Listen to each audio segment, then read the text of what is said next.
My husband, Mark, and I used to have what you'd call the perfect life. He was a high-flying executive, always sharp in his tailored suits, and I was the proud wife by his side. We had a beautiful home, great friends, and a future that seemed paved with gold. But one day, the gold turned to dust. Mark came home early, his face ashen, the expensive suit he wore looking like a costume he couldn't wait to shed. He'd been let go. His company was downsizing, and his senior position, the one he'd dedicated years of his life to, was gone. Just like that. In the beginning, I tried to be the supportive wife. I'd tell him, Mark, this is just a setback. You're brilliant. You'll find something even better. But my words seemed to bounce off a wall of despair. He'd spend his days locked in his study, firing off resumes into a digital black hole. The rejections, or worse, the silence, chipped away at him.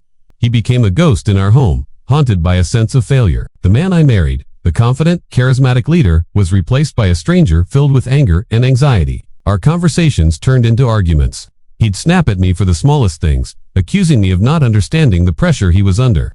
He felt his worth was tied to his paycheck, and without it, he felt worthless. The financial strain was immense. Bills were piling up, our savings were dwindling, and the tension in our house was so thick you could cut it with a knife. I knew he was hurting, ashamed, and trying to shield his pride, but it was pushing us further and further apart. I felt like I was walking on eggshells every single day, trying to hold our crumbling world together while my own heart was breaking. The weeks turned into months. Mark's job search was a dead end. Every interview felt like a final blow to his already shattered confidence. He started to give up, sleeping in late, ignoring calls from friends, and retreating completely into himself. Our savings were nearly gone. I saw the foreclosure notices tucked under a pile of mail. The fear was a constant knot in my stomach. I'd look at him, at the hollowed-out version of the man I loved, and wonder if our marriage could survive this. I knew he was thinking the same thing. One evening, the silence between us was heavier than ever. He finally looked at me, his eyes filled with a terrifying mix of defeat and resignation. I braced myself for the words I was sure were coming, the ones that would end everything. I can't do this anymore, he started to say, his voice cracking. You should just leave me, Sarah. I've ruined everything. My heart stopped, but before he could finish, I stood up and walked out of the room. He probably thought I was doing just that, leaving him, but I returned a moment later, and I wasn't wearing my usual clothes. I was wearing a simple, clean uniform, a blue polo shirt with a supermarket logo on the chest. Mark just stared, his mouth hanging open in complete confusion. I saw the shock on his face turn to a deep, burning shame. He couldn't speak, so I did.